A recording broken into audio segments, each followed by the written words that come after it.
Howdo and welcome back to Morrigan's Creations. In today's video we're going to be painting up the red Gobbos Suprise. I absolutely love this model, however the box art just looks wrong to me. Now don't get me wrong, the actual paint job is superb, but it's painted as if the red Gobbo is out during the day, and where I'm from Santa does his deliveries at night. So that's what I'm trying to do today. What you're seeing right now is actually my first attempt at painting this scene, where I purposely desaturated the colour palette to align with the concept of being lit by moonlight. As you can tell by the thumbnail, I really started to dislike this paint job.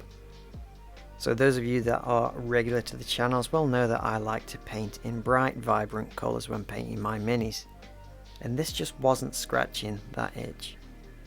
So in my book, I guess you could say this result was a ho-ho no. Yeah, no, I don't know why I actually put that in the script, let alone actually saying it and putting it in the video.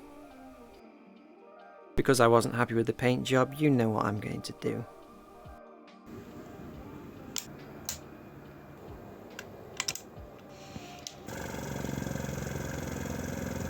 Michael! Don't leave me here! Michael! Anyways, with our newly painted model in hand, we can now begin adding our environmental lighting, which first comes in the form of Cantor Blue. Now I thinned this down a little bit more than usual and I applied many thin coats, and I made sure to spray at a downward angle from the model's right side to help emulate that moonlight. I wanted to work in some OSL coming from the stick of dynamite in the Gobbo's hand. And to do this I sprayed once again very thinly a few layers of Troll Slayer Orange. Because the paint is so thin, I've been running my compressor at around 20 psi. This is to help ensure that I don't encounter any spider webbing or coffee staining. However, I will be layering up with my brush later on in the video, so those issues would likely be covered up. It is however good practice to actively be balancing the pressure and thickness of your paint. I repeated this step again using Emperor's Children on the Christmas lights, before I could begin the brushwork. But first let's take a second to appreciate the work that the airbrush has done. To highlight the right side of the model I created some mixes of Cantor Blue and Rust Grey, working in more and more Rust Grey each layer as moonlight desaturates the highlights. Instead of waffling on, let's go through the process of painting the blues in a nice festive montage.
With the blues now finally done, I repeated this process with the orange side, but I later realised that the orange seemed a little bit washed out, so as the light dissipated I began mixing in some Evil Sun Scarlet to make it look a little bit more believable.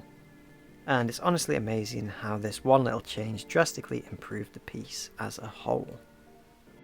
Despite not spending a lot of time working on the blends, I did take the time to work on the dynamite a little bit more, as to me it is a crucial part of the storytelling of this model.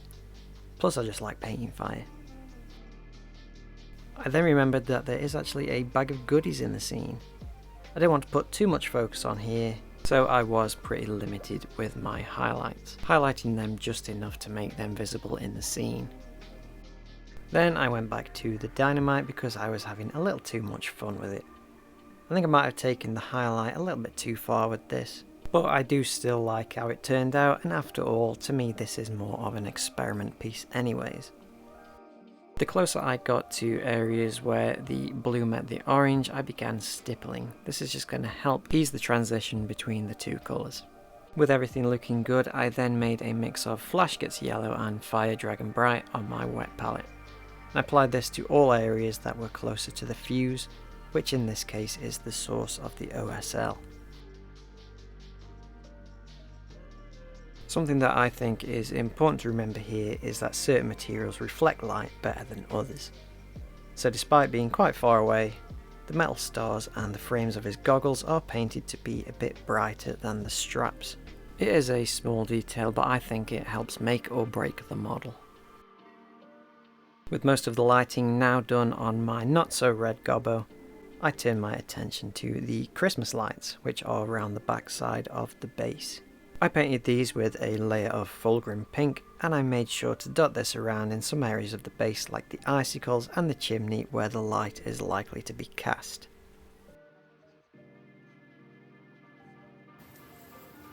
Once these were painted, I then worked on a few miscellaneous details like the grappling hook found on the base.